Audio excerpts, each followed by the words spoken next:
got the little clear on the thing. So if not, I just read from here. I think I could read from here. This one, right?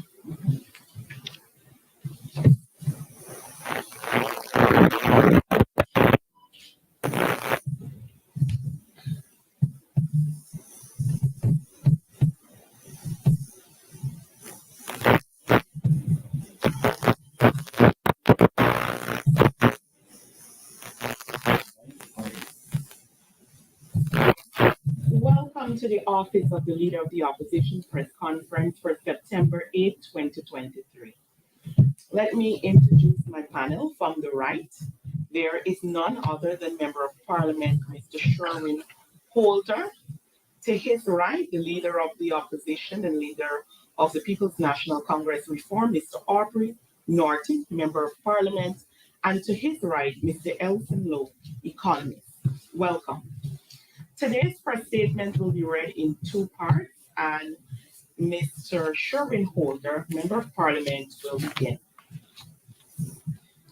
Thank you, Shanika, and good afternoon to the members of the press. I'll be reading the first part of today's statement. Opposition welcomes recent statement by U.S. Ambassador on electoral reform. During her media engagements last week, U.S. Ambassador Sarah Lynch is reported to have made several significant statements, two of which we wish to respond to at this press conference. Let us first declare that, in general, we find the ambassador's remarks to be positive, valuable, and reflective of most of our own positions. With regards to electoral reform, the ambassador is quoted as saying, and I quote, "Guyana should explore all options to ensure free and fair elections," end of quote.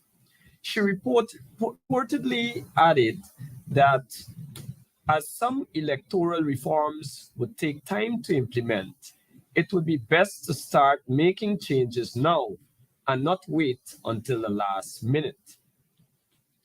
On the introduction of voting day biometrics, the U.S. ambassador's position is informed and sensible. She is reported as supporting the use of biometrics as, and I quote again, "one additional tool that can be used to ensure that elections are fair," end of quote, as practiced in several countries. The opposition parties have offered these very justifications and made these very demands. We therefore welcome these public statements by the U.S. ambassador. Notwithstanding the recommendations on electoral reform, including the necessity for a new electoral roll by the various 2020 international election observation missions, and notwithstanding that Guyanese continue to distrust the election process, the PPP continues to unreasonably resist all attempts at improvement. The PPP continues to be deluded that a bloated voters list and a pro-PPP GCOM can deliver credible, accurate, and acceptable general elections. Elections with the present voters list and the present configuration of GCOM cannot and will not deliver credible and acceptable elections. The PPP must come to its senses and accept this reality and begin the process of ensuring the preparation of a clean voters list and the introduction of biometrics at the place of poll.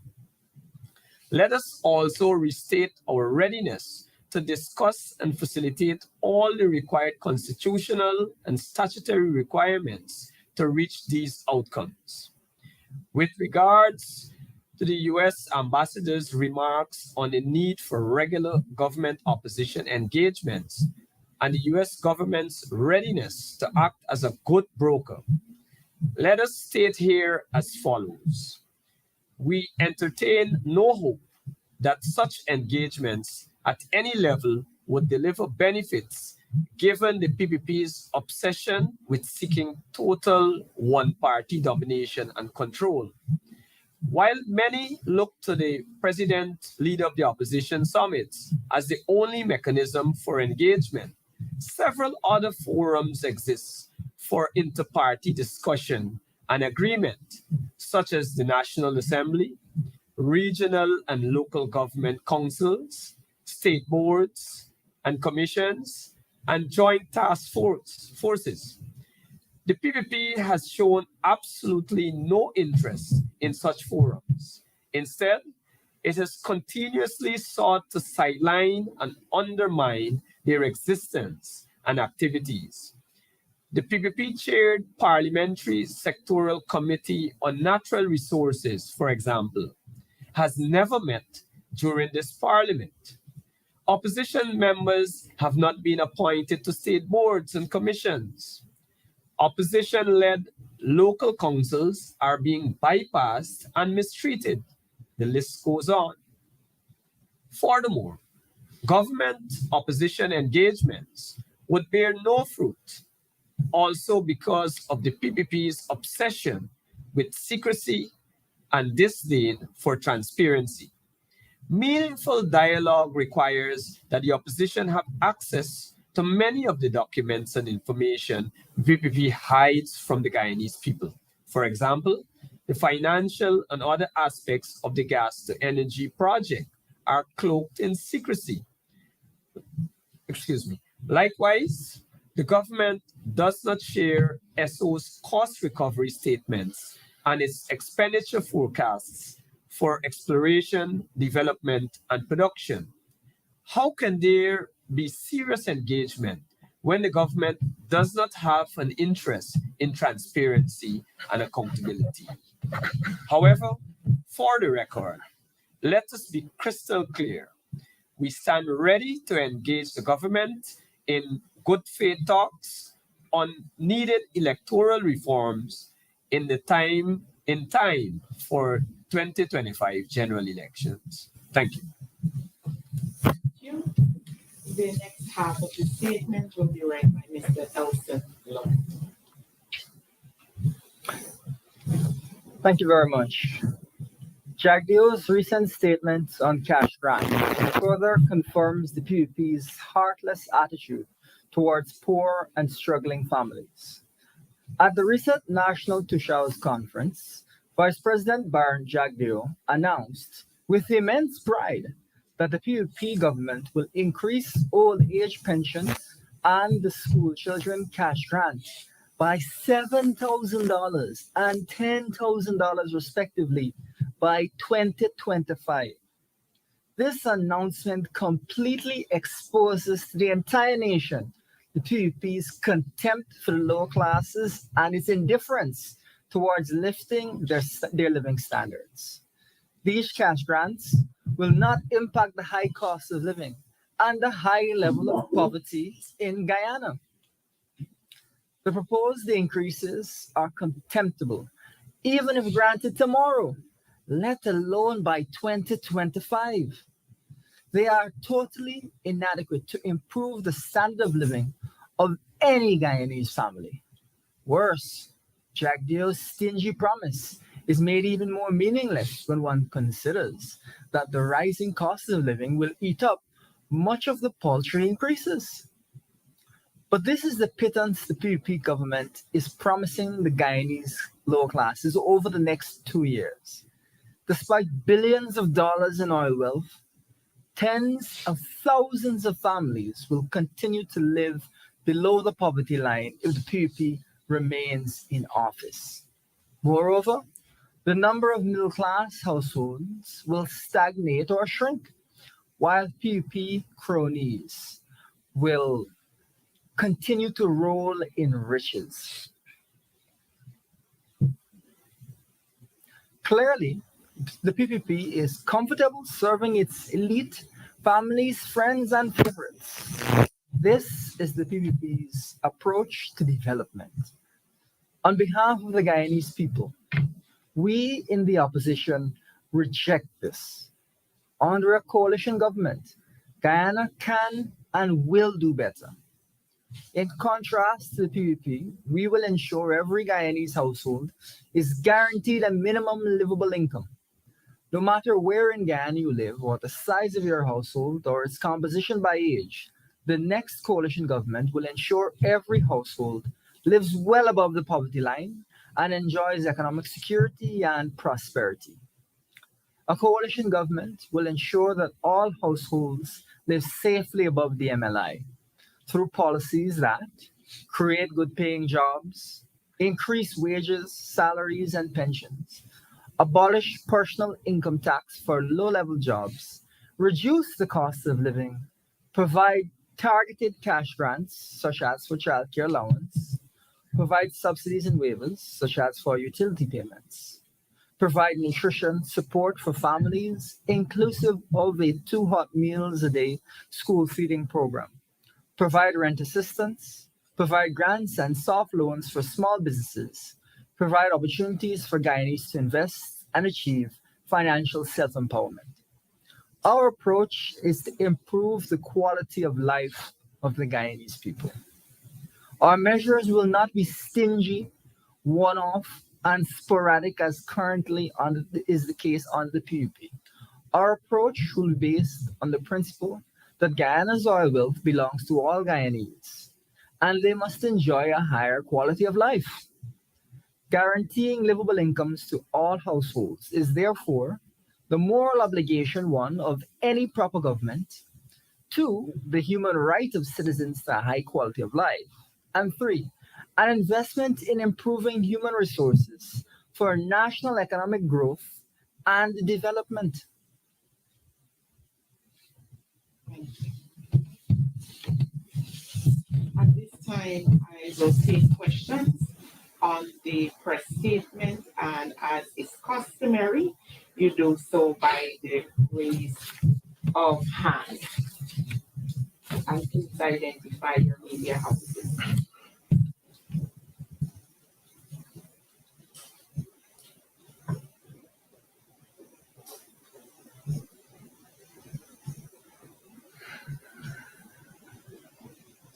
Ms. Svetlana? Hi, good afternoon, all. Svetlana from News Source. I have 3 questions for the chairman and also the leader of the opposition.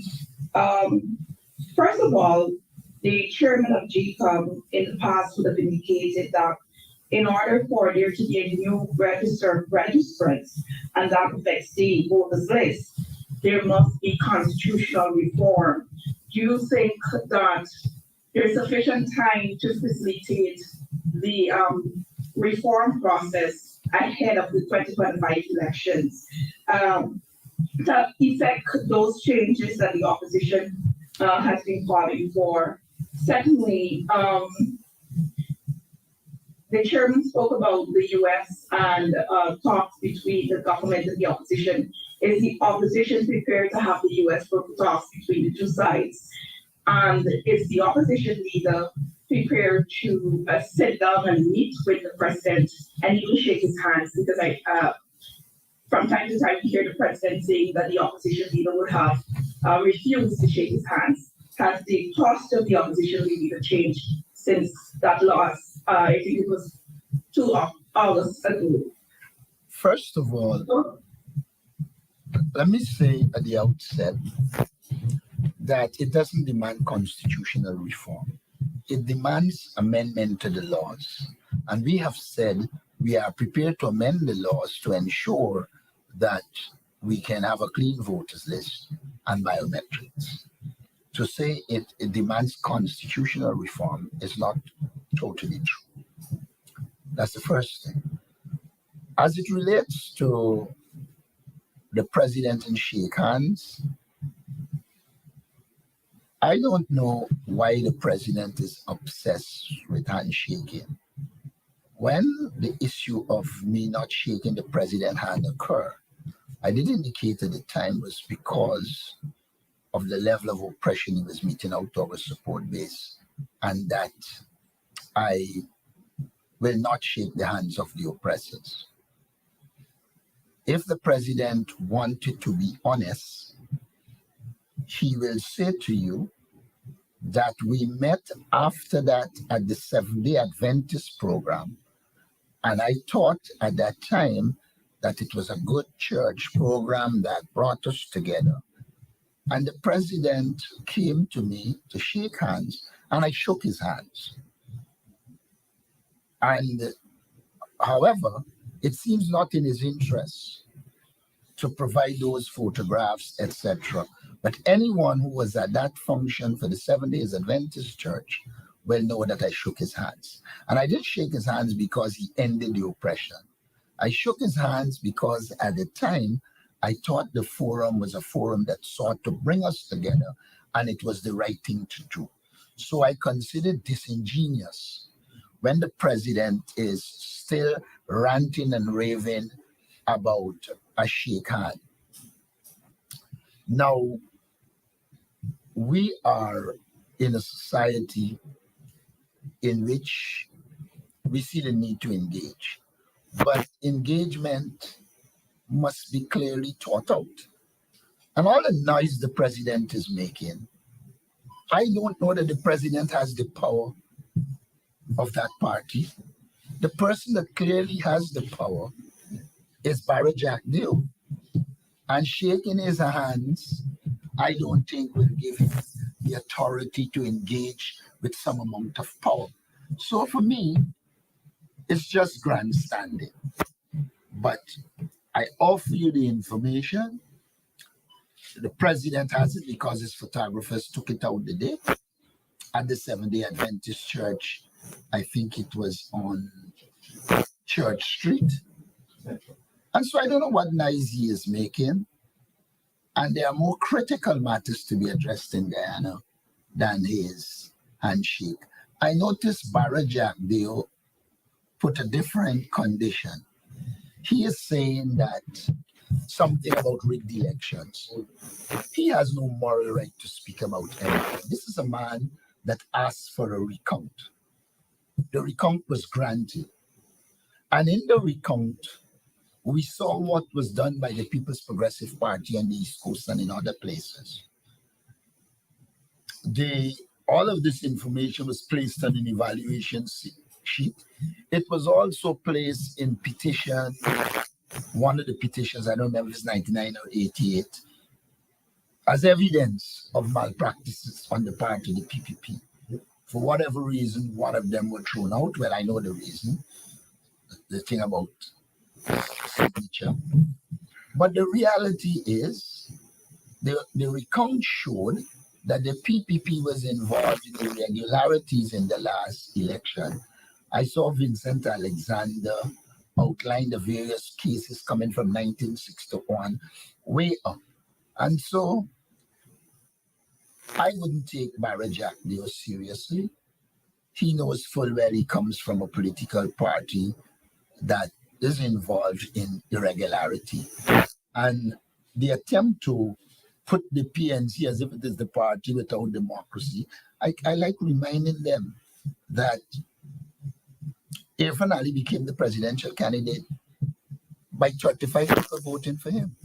I became leader of the PNC by 1,000 and more voting for us. So they have no moral right to talk about democracy. Thank you.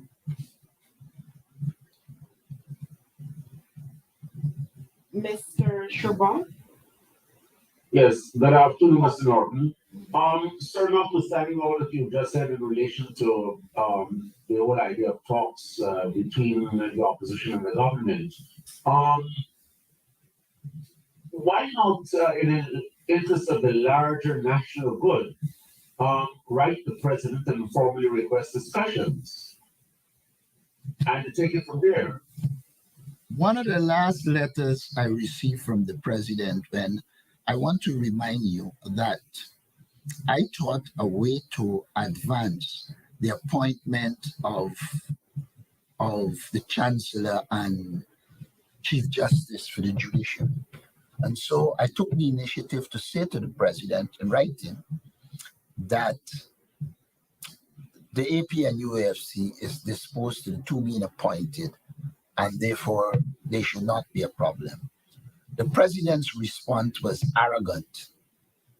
he said in his response that he decides the time and place when everything should occur.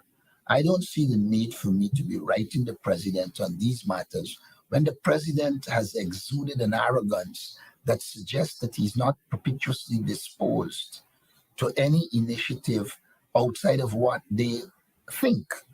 And so, while I hear your question, and I hope that we had a political situation in which the government is responsive to initiatives by the opposition, they aren't. And so it is for that reason, having made that initiative, I didn't write the president. And operating in the good, in the, I don't know what you mean by the wider interest, but when I wrote him about the Chancellor and Chief Justice was because the Caribbean community was calling for it. The people in Guyana were calling for it. And if he was so obnoxious to respond in the way that he responded, then one would reconsider trying to engage somebody who is not at all disposed to the basic decencies. You only have to look at how he treats his security guard, and you get a clear indication of his contempt for people. Mr. Norton, a follow-up is not really an amendment to my question. I wasn't talking necessarily about constitutionally required consultations. I was talking about engagements between yourself and the president about things like governance, probably executive power sharing, probably other matters outside of those that are not required by the Constitution. Well, if you're talking about the greater good, then the Constitution must be the basis for it. And if you can't meet at the level to fulfill the obligations on the law, then I don't see why I would stretch my imagination to believe that he will honor, willing to, and be disposed to deal in those that aren't covered by the Constitution. Here is a man who says in clear terms how he will operate. So, in my opinion, I do not need to do that. If for any reason I think there's a change in the situation, I will do it. But for now, the attitude of the president amidst his incompetence is not one that I am willing to condone. There was another question that was asked which I didn't answer, and that was if I am disposed to the U.S. Brokering. I believe that Ghana is a sovereign country, and we welcome the overtures of the United States. We're always glad when people are showing an interest in Guyana, and therefore we have no problem with the offer. But I believe the onus is on Guyanese to solve Guyanese problems. And so I've been involved in a brokered process before. Those of who have been long enough around the party to recall will know that after the 1997 elections, you had a CARICOM good officer that came, and I was head of the PNC team, and you will engage, you will have discussions, and then when the CARICOM official would have left or is not around, the PPP takes a totally different position. The solving of these problems are not very much dependent on it being brokered by the United States, though they are good intention and can. The solving of these problems is dependent on a change in attitude politically. The People's Progressive Party has made it very clear that it wants to control and dominate everything in this country. And unless that posture changes, you will always find yourself in a position, regardless of who's brokering it. Let me carry you back. Robert Corbyn, as leader of the party years ago, discussed with us in the party the question of engaging the People's Progressive Party. Some agreed, some didn't. Anyhow, in the final analysis, a decision was taken to engage the People's Progressive Party. We engaged the People's Progressive Party. Jacques Dieu was president. He engaged. We had an agreement signed. And then Jacques Dieu, in his usual disingenuous inability to be decent self, came back to say that they couldn't implement it because Mrs. Jagan didn't agree. So you had a man negotiating who at one time suggested that he had to get the approval of the party and Mrs. Jagan. A little after that, the Stabrook News was deprived of ads. And when Mrs. Jagan objected and felt that the ad should be given, he then said she was a private citizen and she should not be involved in these matters. So he's not somebody who you can look for consistency. Now you have a situation where there's a de facto and a de jure president. All knows full well that Barra Jacques Deo went through the courts with the hope of getting to become the president. When he failed in that regard, what he did is to choose a puppet who he thinks he can control and he knows he can control, and he allows a situation where there's a dual system.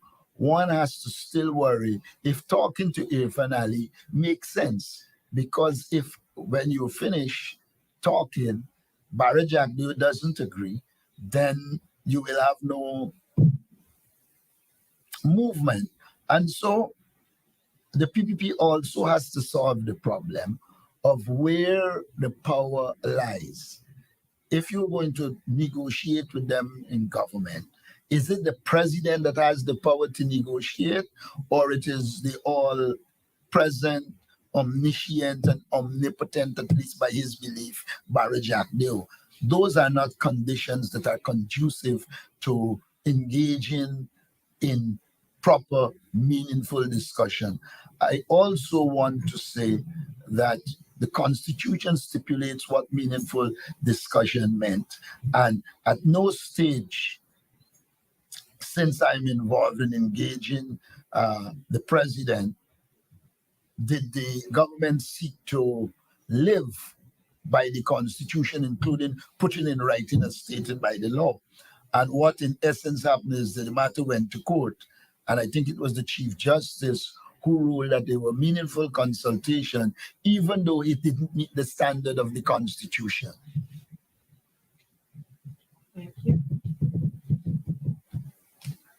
Questions on the press statement?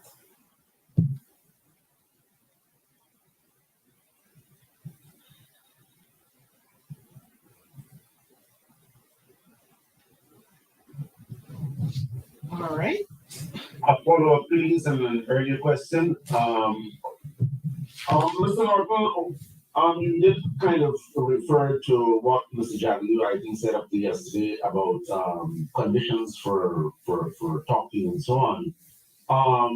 But to go back to that a bit, to what extent do you believe that as part of the national atonement that the PNCR should in fact apologize for the period between 68 and 92 when both locally and internationally it was very well stated that the elections in that period was were at least in the words of one observer, crooked as barbed wire.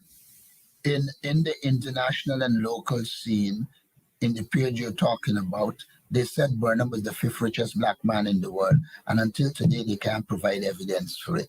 Would the PPP be prepared to atone and say that what they were peddling was untrue in the international community? But that does not answer my question with respect to your part. It does. First of all, it points out that their contention that the PNC rigged the election continues to be a contention. And I'm suggesting to you that even though it is national and international, it doesn't necessarily mean that it is factual. That is one. And secondly, I believe that there is evidence that in this political culture, no one side is innocent.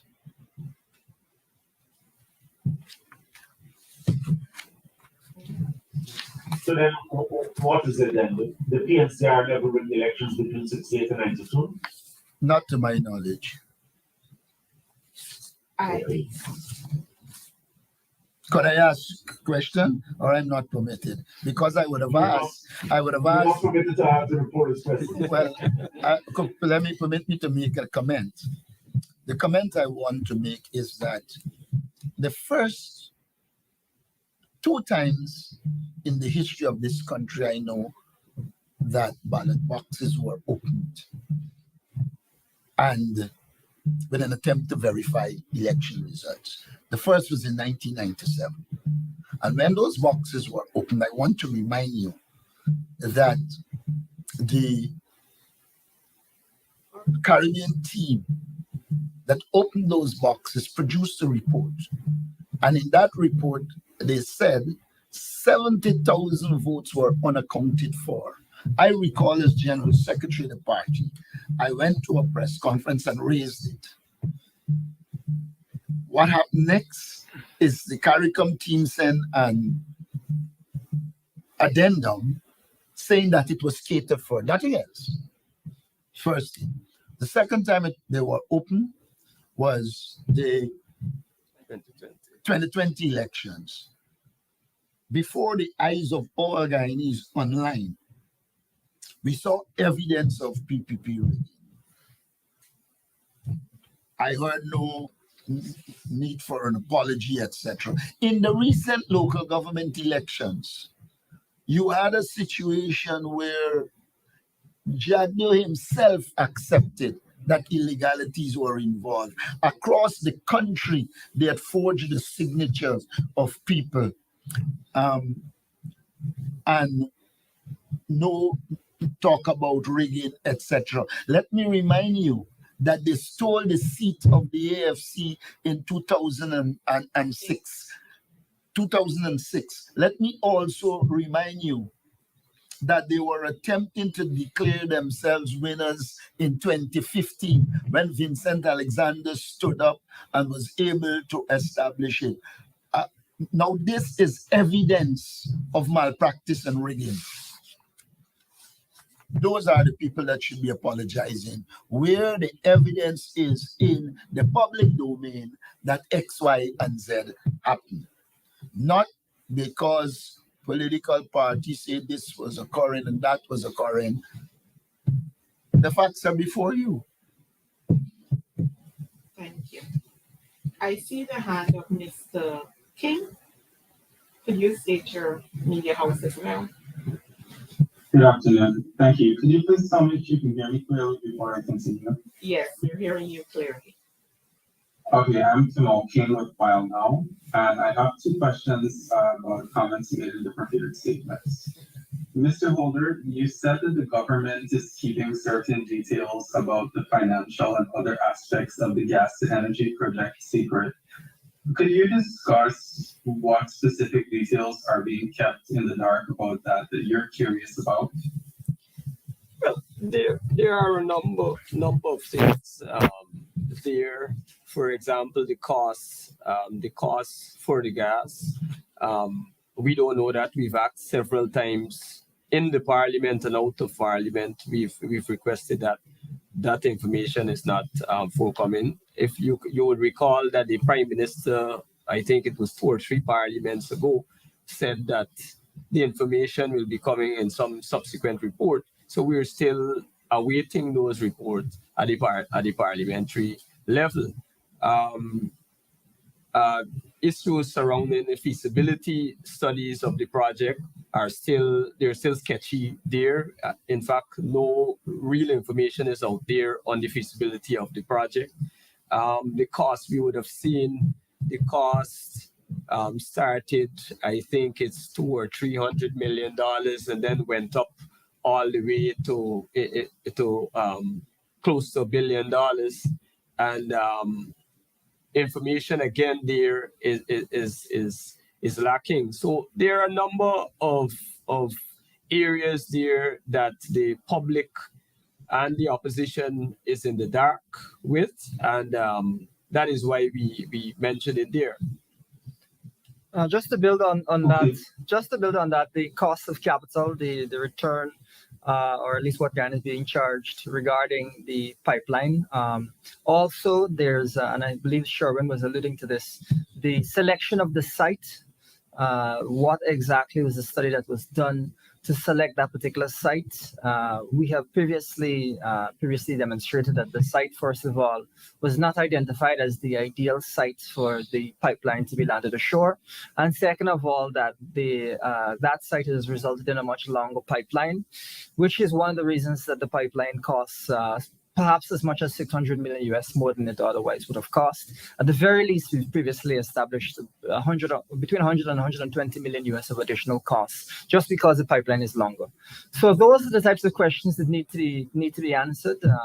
It is no small matter that the country would lose 100 million US for no reason other than the whims of the PUP. And as Sherwin mentioned, there are a couple of other issues.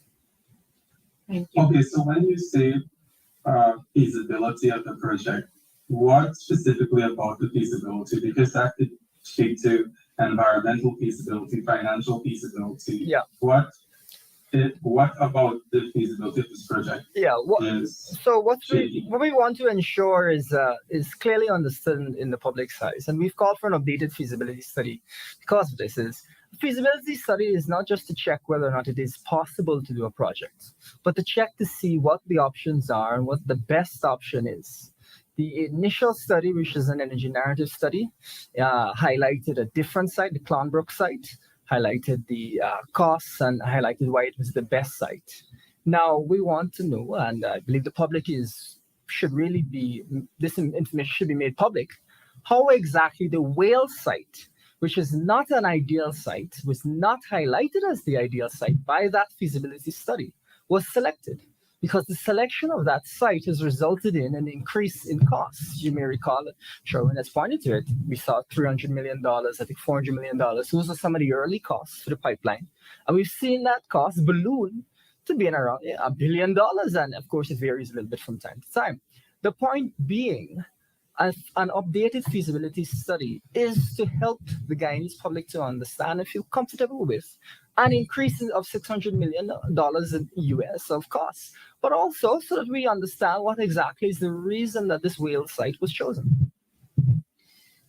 Thank you. I just have one more question on the comments in the prepared statement. Mr. Lowe, you talked about a promise from the opposition of a minimum livable income to all households, which would come from a government formed by your party. Could you give a breakdown of what that would cost and where that money would come from? And I believe on this matter of spending, it's important to respond to a comment that the Vice President often makes about what he believes distinguishes the two parties in terms of their spending philosophies. He often says that the opposition's proposals connote a hand-to-mouth or spend-to-eat philosophy. I may not be using his exact words, but he says that the government prefers to spend to build for the future. So could you respond to that? Yes, answer? Absolutely. We want to start off by highlighting that in the course of the last few years, from 2018 to now, the national budget has tripled. We want to also highlight that this year alone, by some measures, Guyana has a higher income per capita broadly than the United Kingdom. And by next year, it will be the 5th highest. And then the following year, it should open up, depending on how things go, a gap between us and Liechtenstein. Now, we highlight these sorts of these numbers to give you some perspective as to the direction of travel in the country and to help Guyanese to understand that poverty in this environment is totally unacceptable and direct actions have to be taken to deal with poverty. But in the course of the direct actions we're talking about, and the minimum livable income comprises several programs that will address the poverty in Guyana, we believe that there's a way to invest in the Guyanese people to improve pass rates at CSEC, to cut poverty rates, to cut child malnutrition. These are all elements of our policy philosophy and policy thinking. And it is not just that we're calling off the top of our head cash grants here, there, and everywhere. It's rather that we have studied policies that have worked in the past in other countries and built out structured programs based on the successes of other countries. Some of our ideas come from policies like Bolsa Familia in Brazil or the earned income tax credit in the United States, which is generally, those are some of the policies that are generally regarded as highly effective in cutting poverty, but also in improving other metrics that will help the Guyanese economy to grow and to improve. We believe that the PUP is going on really a misinformation campaign regarding our policies, but that's because they don't have any serious intention to deal with poverty, to improve pass rates at CSEC, to see that Guyanese children are not going hungry. Now, as far as the costs, we've given some indication of some of the costs of some of these programs, but what we will be doing is phasing these programs in. And as we go along, we will release some of that information, some structured information regarding the costs. But, it is something that will vary quite a bit depending on how we phase it in. So we'll give you that information as we go along. Additionally, we have been looking at Scandinavia, and Scandinavia been producing high qualities of life. That's one I want to mention. The other thing I want to say, I didn't hear Vice President Jack Deere talking about hand to mouth, but the policies that he is adopting will not result in hand to mouth. They have already resulted in hand to mouth living. In fact, he is so contemptuous of the Guyanese people that he believes that if he keeps them like that, he could come and give a 2,000 and a 500,000 and be in control and domination. And so one has to understand when one talks policy, the vice president doesn't respond to policy. Like I said regularly, he just resort to attacking people, abusing. But he has not challenged, from an economic standpoint, any of the proposals we made. For instance, we're saying that there is about 25% corruption in public infrastructure. And that if we can reduce, and we will reduce it. There was a simple case here, I don't want to call people name, of a man doing a private road, and the private road came in at 17 million, and the same road for the government came in at 35 million, which tells you of the high levels of corruption. And if you can bring down those levels of corruption, you will get new money, well, not new, money that was being misused to use in the development. We have also said that the government is showing no interest in dealing with poverty. We pointed out that as the economy advances, there is going to be need for more agricultural production. And we suggested that one way to do it is to improve agriculture in regions 1, 7, 8, 9, and 10. And in my budget presentation, we actually outlined the positive effects of that on food, on the cost of living, etc. Barry Jack Deere shows no interest in discussing these issues. He is only interested to abuse and grandstand. We have challenged him and the party to a debate on these issues. But you see, they even if they want to debate, they will want to debate in Parliament where they got a speaker that can tell you can't use the word corruption, when in fact they are corrupt. And so what I would say to you here is, as journalists, you need to look at the ideas being put out, investigate them, because the response from a vice president that has a Thursday afternoon exercising abuse and name calling will not suffice in terms of us dealing with the major policy issues in Guyana. Thank you. If I could just follow up one more time on that.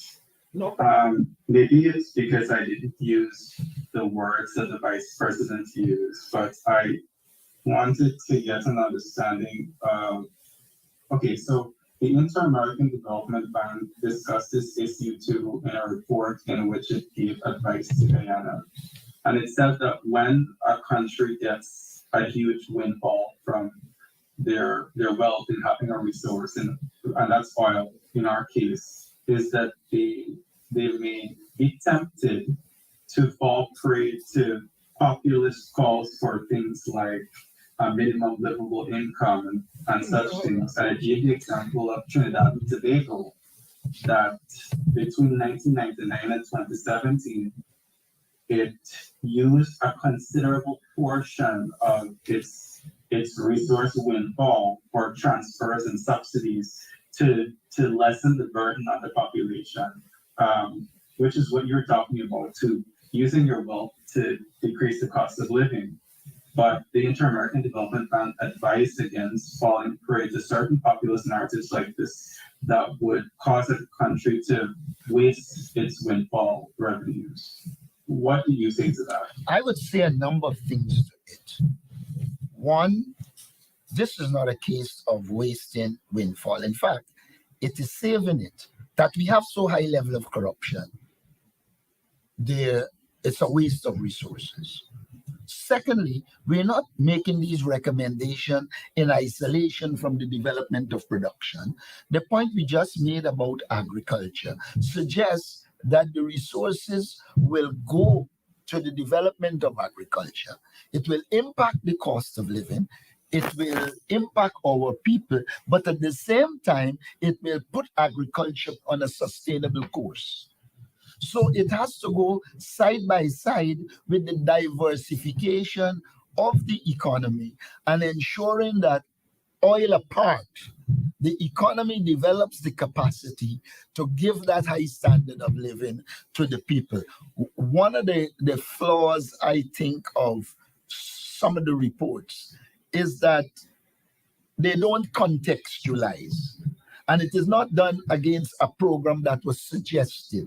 Here is a program, a people-centered development strategy being suggested. And in it, we're not just talking about delivering resources to the people. We are also talking about improving agriculture, improving agro-processing, developing new industries, etc., so that you reduce your dependence on oil. One of the things that those reports assume is the continuous dependence on oil as the sole source of revenue. We are not saying that. We're saying that oil provides you the opportunity to give those things, but at the same time to develop your productive and other capacities so that you create an economy that is sustainable past oil. In other words, put differently, avoid the Dutch disease, develop your economy, at the same time deliver resources, but focusing on a sustainable economy that will go past oil production. Thank you. Yeah, just to finish up on that point, we want to stress this again. It is not that you're just saying, oh, cash transfer everyone in a populist way, which you seem to be suggesting. Rather, we have looked at policies which have been effective internationally at producing good economic outcomes, as well as in cutting poverty, in reducing poverty. We have looked at those policies and we've incorporated them. Bolsa Familia, as an example, is a policy where your children have to be attending school. That is, of course, going to be an element of our cash transfer program. Your children have to be attending school. Bolsa Familia, as a result, has seen higher pass rates in school, number one, and number two, has seen a drop in childhood malnutrition. So these are the types of policies which are carefully thought out, which are serious policies, and which are not at all the types of policies that I believe the IDB is even referring to. That's the first thing. The second thing is, if you look at what the IMF has said regarding the poor quality of governance in Guyana, and this is something that they have reiterated as late as 2022, if we were to reform governance in Guyana so that we govern as well as, I don't know, Trinidad or Jamaica or Mexico or something, we would be able to raise so much revenue or save so much money that we could immediately lift 150,000 people out of poverty, immediately. And so it is, to my mind, absolutely unacceptable. That rather than focusing on running the government properly, cutting down on corruption, doing the types of feasibility studies that we've been calling for, and focusing on, first of all, alleviating poverty, but simultaneously growing the economy and producing better development outcomes. We've got a government that prefers to engage in, whether it is name calling or some sort of distraction tactics. They don't want to talk about the serious issues. We have demonstrated with precise numbers these gains, even in the course of this very press conference. We explained to you that moving the pipeline without a proper study from one spot to another is 120 million US. Now, all we're saying is, heaven forbid, do some studies and don't waste 120 million US for no reason. Thank you. Thank you. Questions on the press statement? Here. Mr. Shaban, go ahead. I have somewhat of a follow-up or follow-ups to Imal's question and the responses by the members of the panel. In today's meeting with Exxon, did you ask for those figures about the pipeline, the feasibility study, what this will mean for Guyana economically and financially? We have discussed with them all of those issues, and we have indicated to them our willingness to get the figures and to deal with it. Have they promised to provide you with the figures? I wouldn't say they promised, they said they're available. And have they said when they will provide it? You didn't hear my answer. I said I wouldn't say that they promised, they said it was available. So if you proceed then to ask me if they say when they can deliver it, you're misunderstanding what I'm saying, because they didn't say they will give it. We said we're disposed to receiving it. As far as I know, they did not make a promise to deliver it to us. So I don't know that I can answer the question when they will. Okay, but in saying that it is available, does it now mean you have to follow up with a request before they can actually say when they will provide it? Well, we did make a request in the meeting, like I've just said. But the difference is, they did not say to us they will deliver it to us. Okay, and what are the concerns you raised or views you expressed in that meeting? The meeting specifically focused on, first of all, get an understanding as to where ExxonMobil is in this stage of the production. I think they felt that as a government in waiting that they need to update us, which they did. In terms of our position, we have outlined some elements to them of our position. We have also indicated to them that our interest lies in ensuring the Guyanese people obtain as much as is possible from the oil and gas sector, and that while we see the importance of investment in Guyana, we also see it as important for the government for the Guyanese people to benefit.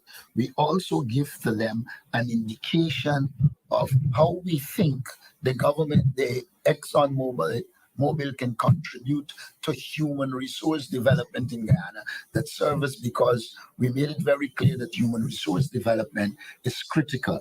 We spoke to them about the corporate responsibility and had some discussions in that area. Thank you.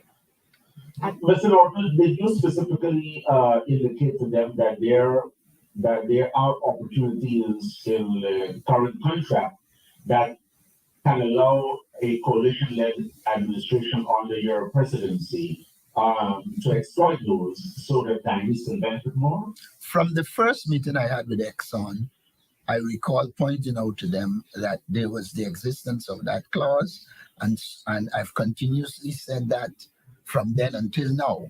And so today it didn't really re-emerge, because I believe that anyone who would have read the contract will accept that there's the mechanism. And to the extent that we have said to them, our focus is to get more for the Guyanese people and the interest of the Guyanese people. I felt it would kind of be axiomatic that that is an avenue open to us. We also made some other proposals which we can utilize in government that we don't want to disclose here, but they were responsive to some of the options we identified. We believe that a better approach is to look at the various options and then to see which is the best option rather than I've always argue that this government is flick and hope they land on their foot. And many times they land on their head because they don't discuss options in a proper way. They just announce projects and jump from project to project, and is not part of a cohesive development plan. All right, thank you. With the little amount of time that we have left, because of course there are other things happening, I will take maybe 2 or 3 other questions, and we'll wrap up today's press conference. I see the hand of Ms. Davina. Hello, good afternoon, everyone. This is Davina with Kaiser News. I have a few questions. I'll try to get them in as fast as I possibly can. We heard a story today in which the opposition, specifically the PNC, were saying that it wants more royalty and ring fencing for the 6th project. But Mr. Norton, can you say what would be your party's next move should government refuse to heed to your calls? And do you want me to go ahead with my second question, or? To heed to which call? Ring fencing. No, she said royalty. She didn't say ring fencing. That's what I was trying to find out. You said you want royalty, more royalty, ring fencing on the 6th project. So my question is, if government refuses to heed to those calls, what would be your party's next move? Well, I would say this: the government is not expected to respond positively. Our approach is we are working to become the government. We believe we will become the government. We have a clear idea as to what we want. There are positives to ring fencing. There are negative elements to it.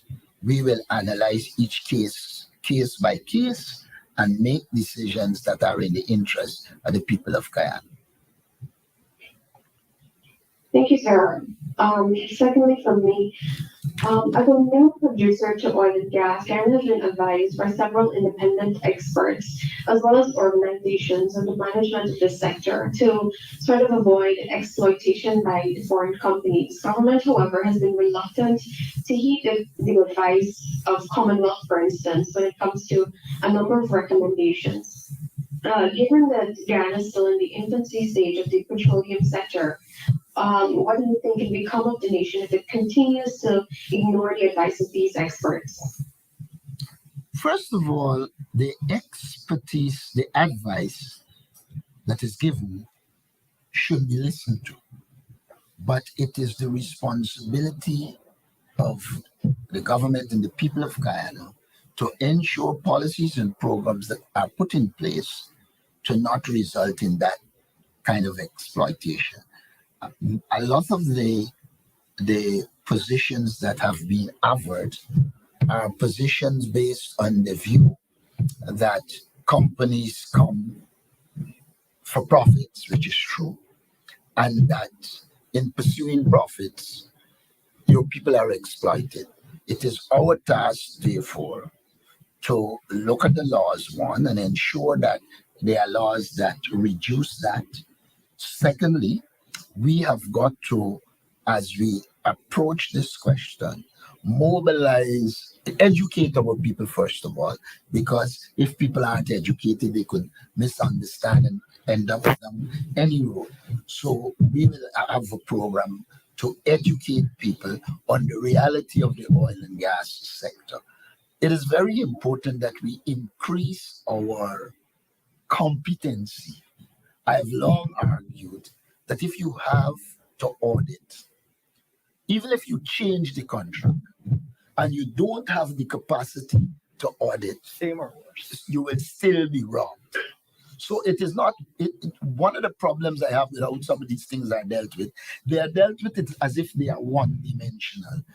These things have many dimensions. You have to develop your capacity to govern. You have to develop your capacity to audit. You have to train your Monitor and evaluate. your monitor evaluation, your geotechnical people.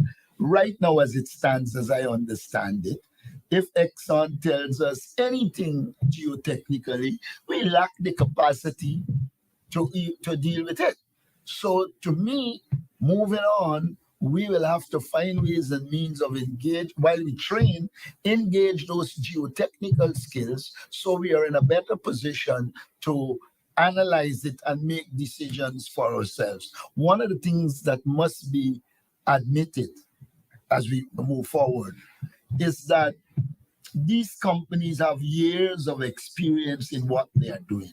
They have developed the technical competency, the engineering competency. You're coming to govern and you're lagging behind. That is one of the realities. And so capacity building, training, I mean, every time I see goal, I says it's goalless.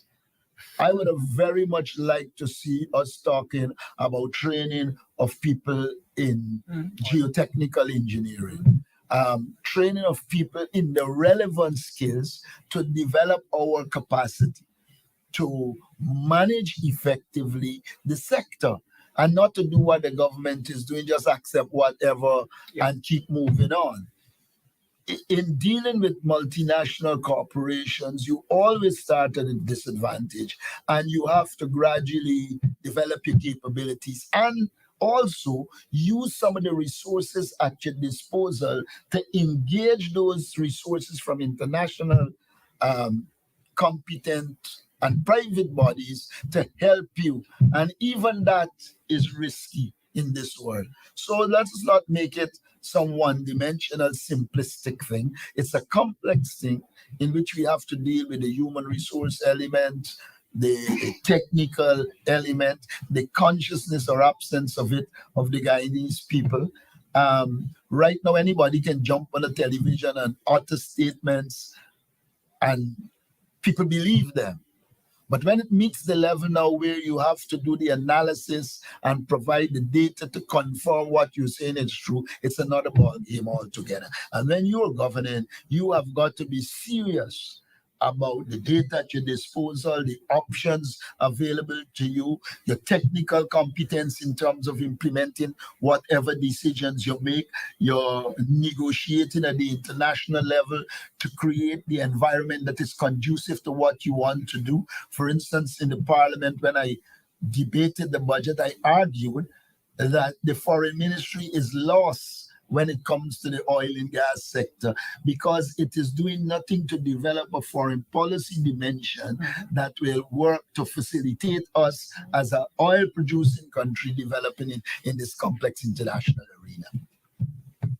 Thank you. All right. Final question. Mr. Norton.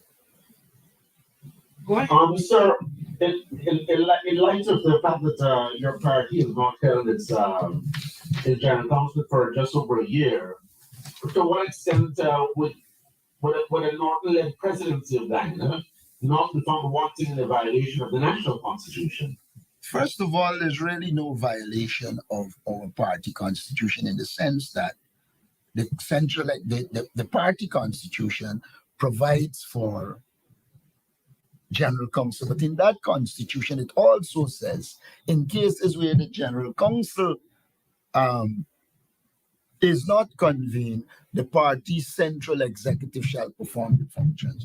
So when it's a violation of the constitution, I don't know that there's violation of the constitution. It's like I read in the press, biennial delegates Congress is due in December. This party, for people who've been in it long before and knows the history of the party and the political culture, this party generally holds its Congress in August. the 2021 Congress was held in December because in August, COVID was rampant and you could not. And it was felt that there was need for a Congress. The Congress was held. The Constitution says it is biannual. It didn't say that it was held on the 21st of December 2021. It has to be held by, there has always been that latitude. I recall at least one time, if I go back and I check it, that for other reasons it wasn't held in August. But generally, our party Congress is held in August, and our central executive, when it will meet, and there will be a timetable for Congress, and there will be a Congress. What I can't guarantee you is that it will be in December, because there is also the view that we should return Congress to its statutory August, so that going forward, it is back to its normal place. What is the strategic importance of doing it in August? Well, I never suggest that it had strategic importance, unless something is wrong with my language. The party has held its congresses. If you go back, our UTAM used to hold our congresses March, April, whenever Easter was held. And the reason behind that is that children will be home. You get the schools that you could use to accommodate people, etc. The last Congress in December of 2021, one of the reasons that it couldn't be held the way we wanted to be held, I said, was COVID. And so it was virtual. And a lot of the persons didn't have to leave their communities to come to town. Now, if you're talking December, you're either talking school period or Christmas period. And you're talking now not of a virtual Congress, of us going back to our traditional Congress. And therefore, it should be held at the time when it is best and conducive to holding such a Congress. Thank you. All right. At this time, I want to thank all of our media personnel for joining today's press conference. And we do hope that you have a wonderful afternoon, and same to the viewing public.